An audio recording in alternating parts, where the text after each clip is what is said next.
78 Sports TV here. Salute to the mighty ldbc, Lions Den basketball community. In this case, I got my brother Too Raw for TV, aka Too Raw for Sports, in the building. What's up, Too Raw? Hey, what's up, bro? Chilling, man. All right, man. We're gonna talk about the Clippers versus the Kings last night. Real good, high-powered offensive game.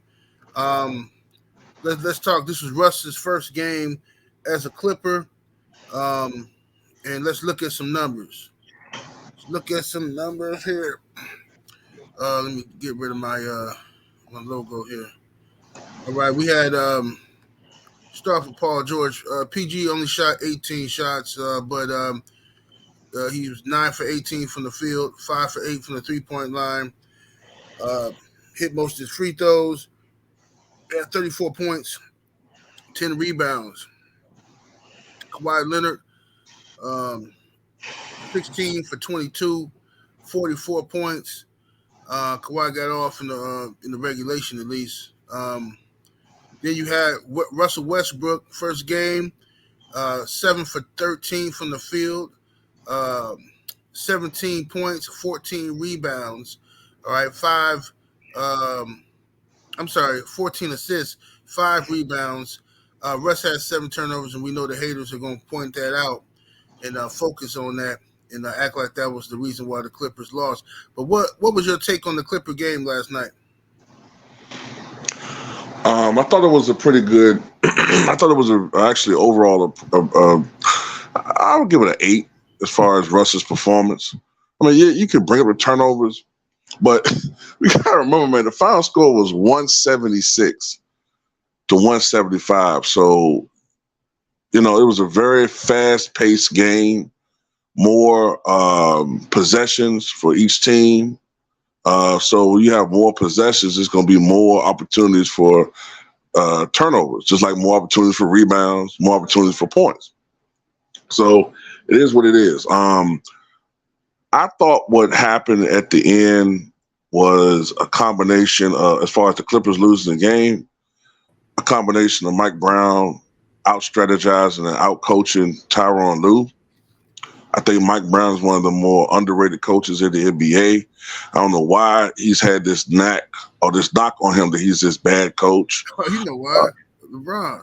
Yeah, well, I wanted to say it, but people say I always bring him up too much. So, yeah, LeBron. I'm gonna bring him up.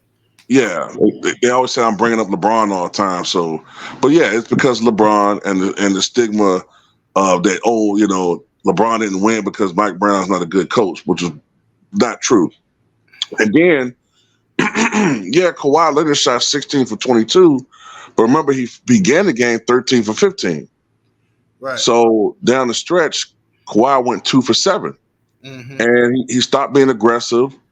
Settling for outside shots, waiting for the double team to come, not shooting, passing the ball. Paul George, he went 11 to 14 from the line, but at one point he was perfect.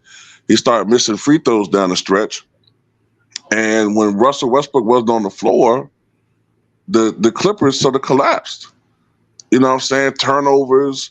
Paul George had like 2 turnovers in a row.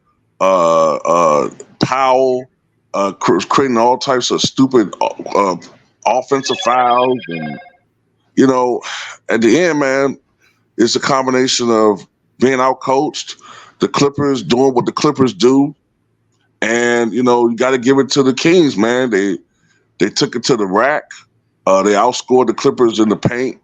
And, had the game of his life. Malik Monk, another player who looks sensational when he's not playing with LeBron James. But, that's another video for another day. Right. De'Aaron Fox did what he did all year, which is be clutch down the stretch. And the Clippers couldn't stop him. And, the 3-point ball was helping the Clippers, but that 3 wasn't falling in the overtimes. And that's what, to me, helped cause them to come back and win this game, the Kings. Yeah. I was impressed with the offense. I knew the Kings was good. I've been saying that all year, that the Kings is people sleeping on the Kings. They well coached, and they got a young team that run up and down that court and get a lot of transition points. They got a lot of energy. The Clippers brought in Russ for that reason because the Clippers they're a good team, but I mean, how many times did you see points going to the rim? I mean, saying the only person going to the basket was Russ on the floor. Um, Russ was he picked up the pace for that team. He got them in transition. He got Russ was a +3 while in the game, and if as great as Kawhi Leonard played, he was -7. As great as Paul George played, he was -9. And what that tells you is when Russ was on the floor, the Clippers looked way better while Russ was on the floor. I don't know if they just was legs getting old or what's up with the Clippers, man. But they seem to run out of gas down the stretch. Kawhi Leonard wasn't aggressive as he should have been, double overtimes. I felt like Tyronn Lue should have switched it up a little bit. You know what I'm saying? Uh, Morris, I thought Morris played well, but Tyronn Lue didn't really play him too much in the double overtimes. He kept the same lineup on the floor. Then he took Paul George out. I guess Paul George was on some type of weird minutes restrictions or something like that. So I was wondering why Paul George out. I mean, he's not fouled out. So at the end of the game, they had Russ fouling out, which was some ridiculous fouls, by the way. That one of them refs was calling some ridiculous fouls. I mean, every time the Sacramento went to the basket, it was a foul. I'm like, man, what is this? The Clippers is known for having good defense. Why are the referees calling all these tic tac fouls? You know what I mean? Yeah, So, especially that foul that they called for the dude that looked like an extra from 12 Years a Slave for the oh Clippers yeah, for the dude. Kings. Yeah, Yeah, dude. yeah, like nobody touched dude. Yeah, Dude just put it was a putback. It was a putback. I didn't see no foul, and it just man, it was blowing the whistle all day for the Kings in the second half. Man, I get they were the ones being more aggressive in the second half, but man, a lot of those were not fouls, bro. yeah, yeah. It wasn't. And then if you look at the last play of the game where Norman Powell had the ball, it's only 5 seconds left in the game. He got plenty of time to shoot. Norman Powell had the defender in his grill right up. All Norman Powell had to do was pump fake and go up for a shot, and they would have had to call a foul. The dude was all over him. And if he wasn't going to do that, he could have passed it down to Kawhi Leonard down in the paint, where Kawhi Leonard was in the dunker spot. I don't know what Norman Powell was doing. I don't know what he was thinking about. He just had this real lackadaisical, lazy type of vibe to him. And I don't know if maybe he was just tired or something. I don't know. But Powell, that was a silly play. I don't know what they was thinking about. You know what I'm saying? And the Clippers had so many chances to win this game, but the closing in close games like that, the guy who got the hot hand, Kawhi Leonard, should have had the ball in his hand. I saw several times where Kawhi would get the ball and then wait for the double team to come, and then it's like he passing the ball. I'm like, why not get the ball and be aggressive as soon as you get it? React as soon as you get the ball. Go drive to the paint or pull up, take your shot. You're the only one with the hot hand, really. And if you're gonna draw the double team, then somebody who's that open man need to be slashing to the basket. But instead, they just focused on shooting up a bunch of threes, man. You know what I'm saying? The three ball was falling for them, but they were shooting too many. It was opportunities for them to draw fouls, get to the basket, but whatever. I mean, You know, to me, that's a sign. Look, man. One of the reasons why I kind of was hesitant about Russ coming to the Clippers is for two reasons. Number one, these guys have a history of being injured. And number two, I get a sense that Kawhi and Paul George are starting to get a little bit up there. You know what I'm saying? uh-huh. Paul George. I mean, we know he suffered that injury several years ago. So, but he hasn't. I'm not saying he's a young guy, but as you get older, these guys just settle more and more for jump shots. And at the end of the day, sometimes you got to just put your head down, take it to the basket. And I wish they had did that a couple of times I think Paul George or Kawhi Leonard would have. They're both excellent foul shooters. They're both 85 to 90% foul shooters. I just don't understand why they settled so much, especially in the overtimes for threes. They weren't really open. I mean, I don't get it. Like a couple times they could have pump faked, drove to the basket, more than likely you've been fouled, get to the foul line. Um, I don't know why these guys settle all the time shooting threes. Like I don't get it. Yeah, me neither. I don't get it either, man. Um, but I think, yeah, like you said, I think they just was tired, and they'll get used to it. But they getting up there with them legs, man. But Russ is older than them. Russ is just a dynamic athlete, so he gonna push the pace, and that's why Tyronn Lue and them wanted Russ to push the pace. So these guys gonna have to get used to that pace. You're gonna have more possessions. You're gonna have more opportunities to score. You're gonna see Paul George and Kawhi Leonard numbers go up as far as scoring, but they're gonna have to close these games out because you ain't got time for overtime and stuff like that. You're gonna be tired running back and forth up and down that court. But y'all older. Y'all Sacramento got young boys. They got fresh young legs. So we're gonna see. But their next game is gonna be against Denver. So they got two back-to-back tough playoff teams in the West that they're playing. So they got Denver next. How do you see them doing against Denver? I think that's tomorrow, ain't it? Yes. I think it's tomorrow. Yeah. Um. Uh. Is that game at home? Nope. They at Denver. At Denver.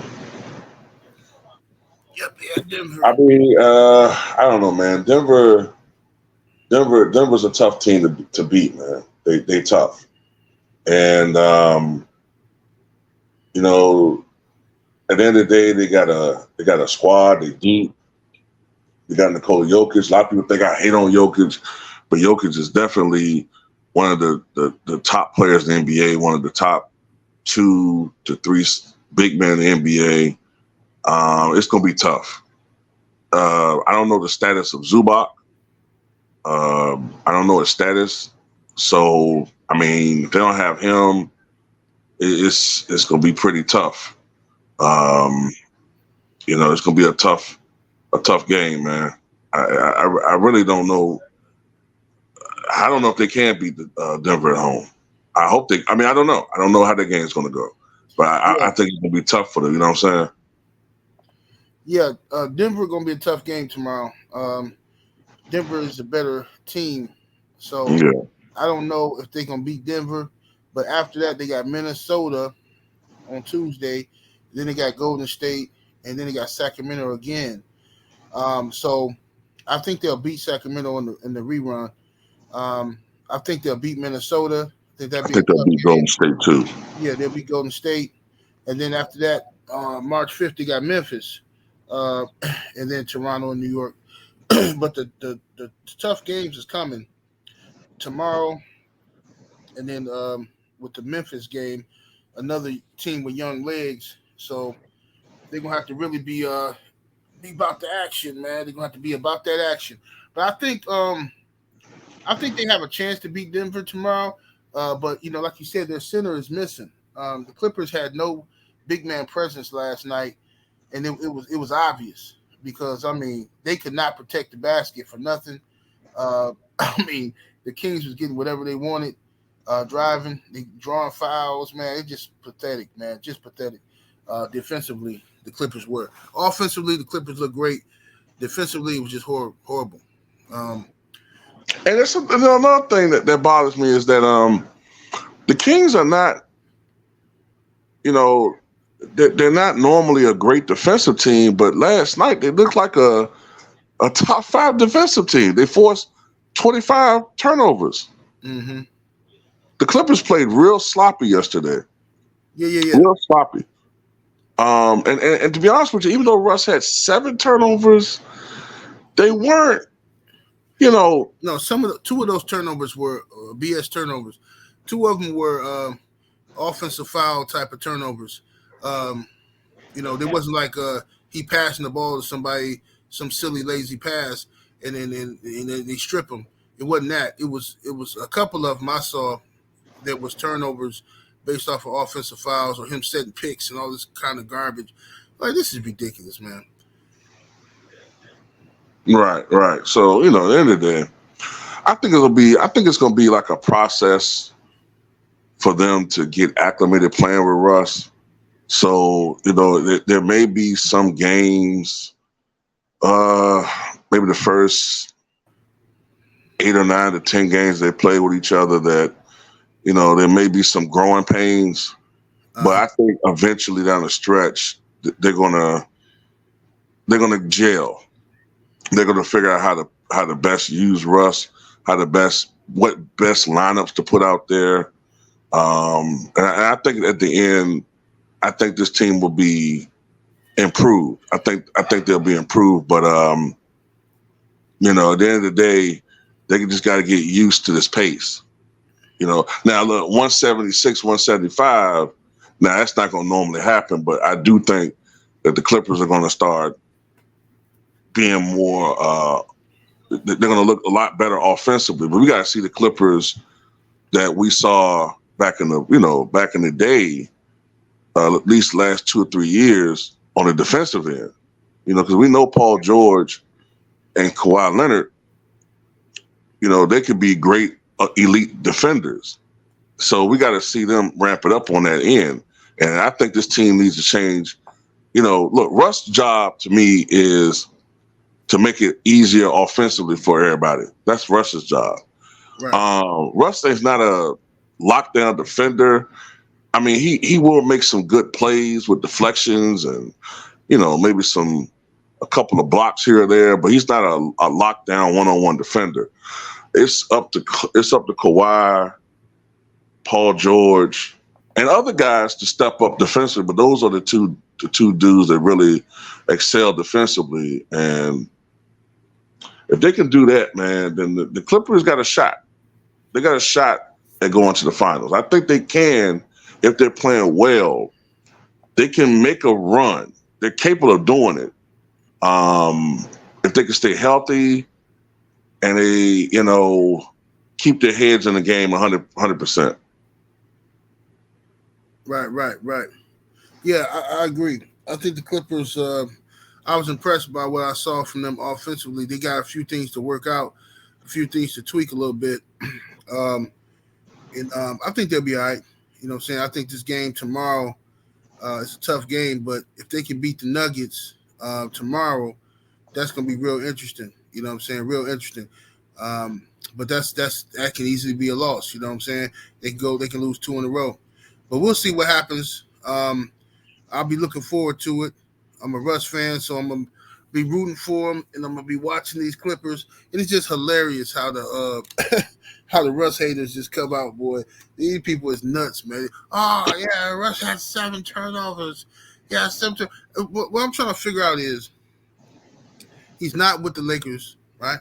He's not hurting your hero. Um, whatever y'all excuse y'all had, y'all can't use him as a scapegoat no more in the Lakers. So why y'all still concerned? Why are you stalking this man? Why are you following this man around? You know what I'm saying? But it's cool though. Like I said, the Lakers are looking good right now with the young squad that they have. But like I said in my last video, don't be fooled by that.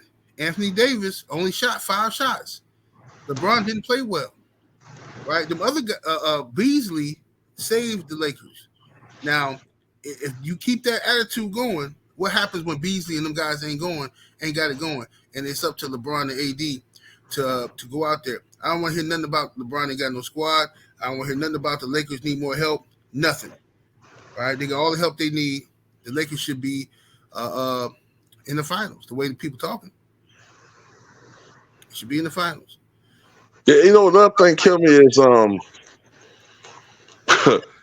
how bipolar that fan base is, man. Like whenever they win, oh man, this team good enough to go to the finals. They're a championship level team. But then when they lose, oh, I mean, these guys just not getting it done. LeBron needs some help out there, man. I'm like, man, wait a minute, y'all just said there was a championship team 2 days ago. Right. But it's all good. Yeah, the Russ haters are full effect, man. They couldn't wait. As soon as the Clippers missed that last shot, they were all over social media. They couldn't wait to make fun of Russ, all types of memes and all that type of stuff. But I mean, it's all good. It's just crazy to me how they put so much emphasis on this one guy, man. You know what I'm saying? Like, I thought he sucked. So if he does things that you think suck, is that what you expect? Right. You're bragging like he's a great player, and you're making fun of they have a bad game. But bums have bad games, so don't nobody care when Kendrick Perkins only got two when he was playing when he had 2 points and 2 rebounds. I don't get it. Yeah, this is a bunch of mess, man. Them dudes so hypocritical, and I know they didn't even watch the game. Most of them didn't even watch the game because had they watched the game, they would know that when Russ was on the floor, the Clippers looked great. Um, you know what I'm saying? When Russ got fouled out of the game, the Clippers went downhill quickly. So, which is why Russ had a plus minus a +3, and they didn't watch the game. They was looking at these stats right here. Yeah, they just look at turnovers. That's it. Yeah, they're The looking at these game's over. stats. Yeah, Mm-hmm. and that's all it is. They train like animals by the media to just focus on one thing. They can't think for themselves like you and me. They can't think for themselves. They let the media do their talk, their thinking for them. So they train to look at one thing, that's turnovers. Right. Well, only with Russ though. They only do that with Russ because Yeah. if the same exact game happened and LeBron had 7 turnovers, they wouldn't even talk about it. Oh, I mean, it's LeBron. Nope. It's LeBron. I mean, LeBron is trying to facilitate. LeBron is trying to. He's LeBron. They don't do that with nobody but Russ, bro. It's just a But fake I, narrative. I, I remember a game earlier this year when LeBron had 8 turnovers against the Nuggets, and I talked about it and all these excuses. Man, Denver's an elite team. We gotta understand, man. LeBron's in the year 20. I'm like, man, I don't want to hear all this stuff. Then all of a sudden with LeBron, it's the excuse. Man, he's in year 20, man. LeBron ain't what he once was, bro. Denver's an elite team. Denver was pressuring LeBron and whatever. It's always an excuse when he do it, but with Russell Westbrook, 7 turnovers. Right. Yeah, it's gonna be funny though. It's gonna be funny because they're gonna laugh now and they're gonna cry later. It's gonna be funny, and I ain't gonna show them no mercy. Not a shred of mercy. And I don't want to hear no crying from them. They're gonna disappear after the Lakers do what they always do. They're like Cowboy fans, you know what I'm saying? They don't learn. They Mm. don't learn. They'll see. Yeah, they'll see. But anyway, yeah, man. Appreciate the homie Too Raw for sports coming through. Make sure y'all go check out his new channel. Link to that will be in the description underneath the video. Uh, Make sure y'all subscribe and hit that like button. 78 Sports TV. Salute to the mighty LDBC, and we're up out of here. Deuces. Peace.